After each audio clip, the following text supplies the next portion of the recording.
네, 그러면 지금부터는 제1강 개인정보의 정확한 이해와 개념에 대해서 한번 알아보도록 하겠습니다. 우리가 아무래도 학원에서 개인정보를 잘 관리하려면 그 전에 바로 개인정보란 어떤 것인지부터 확실하게 알고 진행해 봐야겠죠? 자, 먼저 개인정보다라고 하면 많은 분들이 이름, 연락처, 주소, 주민등록번호 뭐 요 정도가 될 거다라고 막연하게 생각하시더라고요. 자, 그런데 개인정보라고 하면 이렇게 한 개인의 정보다 이것뿐만이 아니라 바로 다른 정보와 결합을 해서 식별할 수 있는 개인의 정보다라고 볼 수가 있습니다. 그러니까 쉬운 예를 들면 이름, 전화번호 아니면 이름과 주소 아니면 이름, 주소, 전화번호 이렇게 두 가지 정도 이상의 개인정보가 결합이 됐을 때 비로소 우리는 개인정보다라고 이야기를 하는 것이죠. 자, 예를 들어서 여러분 제 이름은 이지현이죠. 이지현이란 이름이 저만 가지고 있는 정보는 아니잖아요. 아마 우리 선생님들 주변에도 아마 이지현이라고 하는 지인이 굉장히 많을 것 같아요. 자, 이렇게 이지현만은 저의 개인정보라고 보기는 어렵지만 이지현인데 제 전화번호를 쓰는 사람은 저밖에 없죠. 자, 이렇게 두 개의 개인정보 이상이 결합이 되어야 우리는 개인정보라고 한다라는 거 꼭 기억하시기 바랍니다. 다시 한번 몇 개의 개인정보라고요? 맞아요. 두 개 이상은 꼭 확인해 주시기 바랍니다. 자, 그런데 우리의 개인정보 중에서는 이렇게 꼭 결합하지 않아도 고유하게 식별할 수 있는 정보가 있습니다. 그것이 바로 화면에 보이는 것처럼 고유 식별 정보다라고 이야기하죠. 다시 한번 무슨 정보라고요? 맞아요. 고유 식별 정보는 이 정보 하나만으로도 특정 개인을 확인할 수 있도록 하는 정보가 되겠습니다. 뭐가 있을까요? 네, 보이는 것처럼 주민등록번호나 지문 같은 건 나 혼자, 나만 가지고 있는 정보다라고 볼 수 있겠습니다. 그러면 이렇게 여러 가지의 정보를 결합하기도 하고 나만의 이 고유 식별 정보인 개인정보 조금 더 자세하게 유형별로 한번 살펴봤으면 좋겠는데요. 먼저 개인정보의 유형 첫 번째 인적사항이 있습니다. 무엇이라고요? 맞아요. 인적사항 같은 경우에는 여러분들 다 아시는 거예요.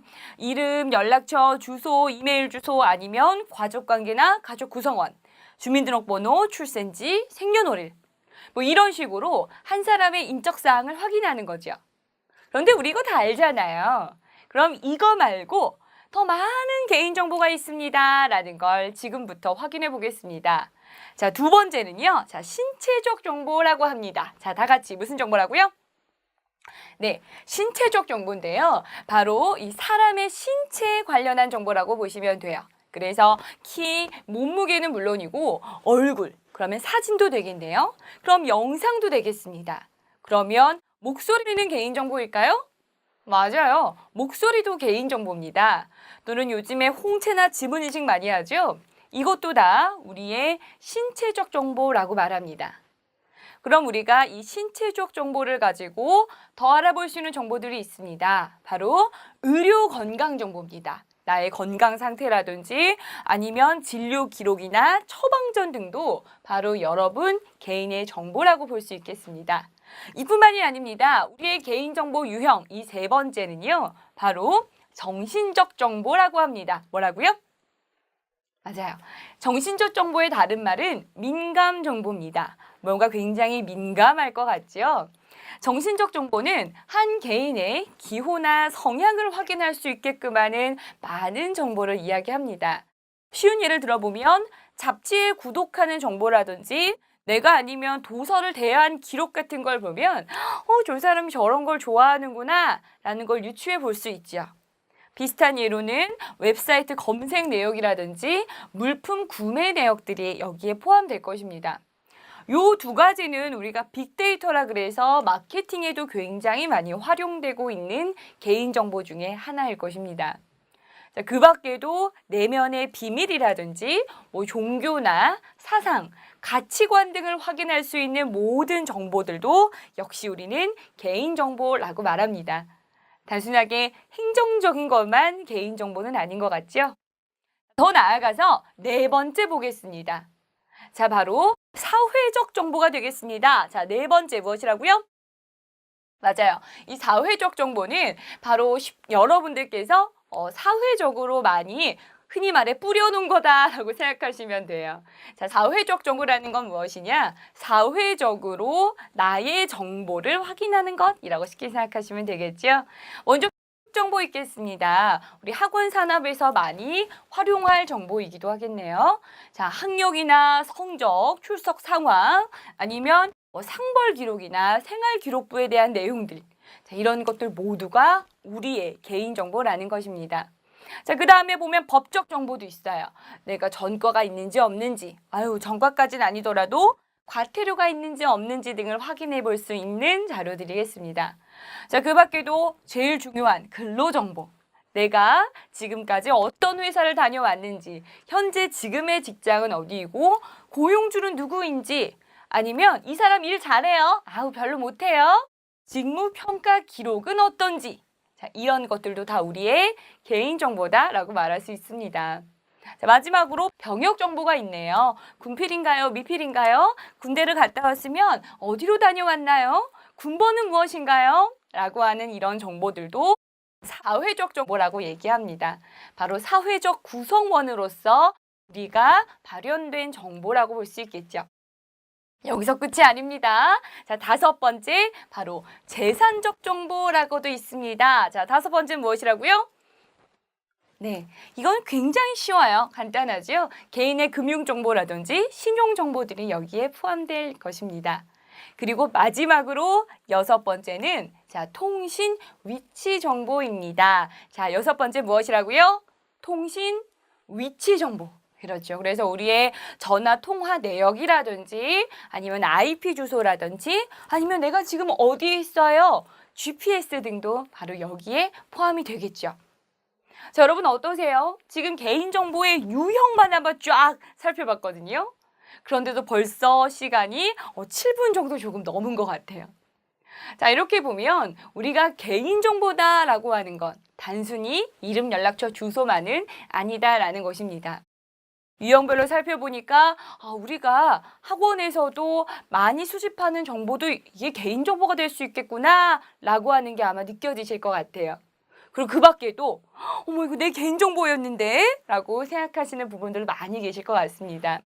그래서 실제로 우리의 일상생활을 본다라면 이 개인정보는 아주 만연하게 우리 생활을 차지하고 있다라고 볼 수가 있습니다. 자, 보겠습니다. 개인정보 활용이 아주 일상화된 시대다라고 되어져 있는데 우리가 출근하면서 교통카드에 띡 하고 교통카드를 우리가 태그하지요. 이것도 역시 내 위치 정보에도 확인이 될 수 있겠습니다. 그 다음에 우리가 학원에 출입을 하나요? 혹시 지문으로 출입을 하시나요? 아니면 카드로 출입을 하시나요? 이건 역시 내 출퇴근 기록이 다 저장되는 근로정보 또는 지문이라면 어떠한 나의 지문에 대한 신체적 정보가 또 활용이 된 거라고 볼 수 있겠죠. 자, 그리고 우리 중간중간 SNS도 하시죠? 나 오늘 사진 찍었어. 오늘 날씨 너무 좋아. 라고 하면서 내가 지금 어디에 있는지 태그하기도 하고요. GPS 정보를 올리기도 하지요. 이건 역시 개인정보를 활용했다라고 볼 수 있습니다. 그 밖에 그룹웨어도 통신에 대한 정보일 수 있겠죠. 더 나아가 볼까요? 회의를 합니다. 회의한다라면 역시 근로정보 역시 여기에 포함이 될 거라고 생각이 됩니다. 그리고 밥을 먹어야 되겠죠? 오늘 점심 식사 카드로 긁나요? 역시 신용정보까지 여기에 포함이 되겠습니다. 더 가볼게요. 모임을 나갑니다. 자, 모임을 나갈 때도 역시 우리의 많은 개인정보는 포함이 되죠. 동호회 활동을 하시나요? 이건 역시 민감정보가 될 수 있겠습니다. 자, 그리고 쇼핑을 해볼까요? 자, 구매 목록 다시 한번 나의 정신적 정보, 민감 정보가 될 수 있겠다라는 것이고요. 귀가를 할 때에도 역시 우리 집으로 택시 타고 간다라고 하면 요즘에 어플리케이션 등으로 택시로 내 주소지를 입력하기도 하죠. 이런 것도 우리 생활의 개인정보가 될 수 있다라는 걸 말씀드리겠습니다. 자, 이렇게 보니까 개인정보의 활용이 굉장히 일상화된 시대 속에 우리가 살고 있다라고 느낄 수가 있겠네요. 자, 그러면 우리의 일상을 다시 한번 들여다볼까요? 여러분, 우리 예전에 과거에는요, 집에서 배달 음식이 먹고 싶다라고 하면 해당 가게에 전화를 했습니다. 맞습니까? 맞아요. 그러면 해당 가게에 전화해서 우리 집 주소지는 여기예요. 이렇게 말씀을 드렸었어요. 그런데 요즘은 어떤가요? 요즘은 바로 거기서 주소지를 알고 있죠. 내가 한 번만 전화했던 곳이면 대부분의 곳에서 제 연락처만 보고도 주소지를 알고 있더라고요. 이것도 역시 개인정보를 활용했다라고 볼 수 있겠죠. 그런데 조금 이상하네요. 우리가 개인정보에 대해서 다 알지는 못하지만 그래도 조금 알고 있는 상식에서는 개인정보를 수집할 때는 개인정보 수집 이용 동의서가 있어야 하는 게 아닌가요? 이렇게 많이 문의하시더라고요. 그게 틀린 말은 아니에요. 그러면 다시 여쭤보겠습니다. 여기 계신 우리 선생님들께서는 혹시 내가 주소지를 알려준 적이 없는데 왜 이걸 저장해놨지? 나한테 동의도 받지 않았는데? 라는 생각을 하시고 혹시 컴플레인 걸어보신 분 계실까요? 아마 계시진 않을 거예요. 오히려 서비스가 빠르다 라고 생각을 하시지 이거 내 개인정보가 유출된 것 같은데? 라는 생각은 많이 하지 않으실 겁니다. 물론 이게 개인정보가 유출된 거는 아니에요. 정보의 주체자가 직접적으로 제공한 부분이기 때문에 이것을 불법이다라고 말하기는 조금 어렵습니다. 자, 그래서 이렇게 개인정보의 유형만 알고는 어떻게 관리해야 하고 어떻게 이것을 잘 보관해야 되는지에 대한 부분을 확인하기가 조금 어렵겠지요. 자, 그래서 이렇게 개인정보의 어떠한 유형뿐만 아니라 이 개인정보를 어떻게 잘 관리해야 되는지도 한번 알아보도록 하겠습니다. 자, 2강에서 해당 내용을 확인해 보도록 할 텐데요. 자, 여러분, 2강에서는 이제 이용자에 관련한 개인정보만 한번 확인해 보도록 하겠습니다. 자, 그러면 1강을 한번 정리하면서 키포인트를 잊지 말아야 될 포인트를 한번 짚어보고 마무리해 보도록 하겠습니다. 자, 그러면 먼저 개인정보의 정의 말씀드렸었죠.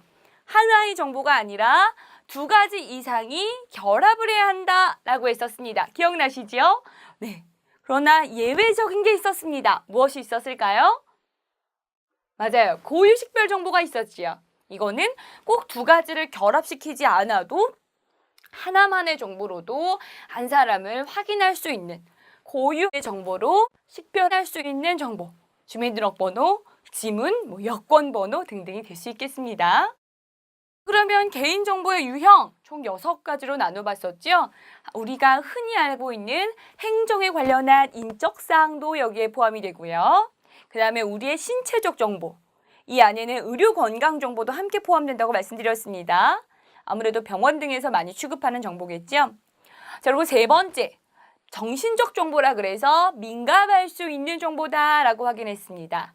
자, 그것은 바로 무엇이었을까요? 어떤 사람의 도서 구매 목록이라든지 아니면 취미생활이라든지 사상이나 가치관을 확인하는 게 바로 여기에 포함됐었지요. 그리고 사회적 정보가 있었지요. 사회 구성원으로서 우리가 개인적인 정보들을 얘기했습니다. 예를 들면 근로정보도 될 수 있고 법적 정보도 될 수 있고요. 병역 정보도 될 수 있어요. 자, 그 밖에도 여러 가지 사회적인 정보들이 있었습니다. 그리고 정말 중요한 재산적인 정보, 신용정보 등등이 있었고요. 마지막으로 통신 위치 정보까지 우리가 알아봤습니다. 그래서 일상에는 굉장히 많은 정보가 있다라는 거 이번 1강에서는 꼭 기억하시기 바랍니다. 그럼 이제 2강에서 이것을 어떻게 잘 관리할지 한번 확인해 보도록 하겠습니다.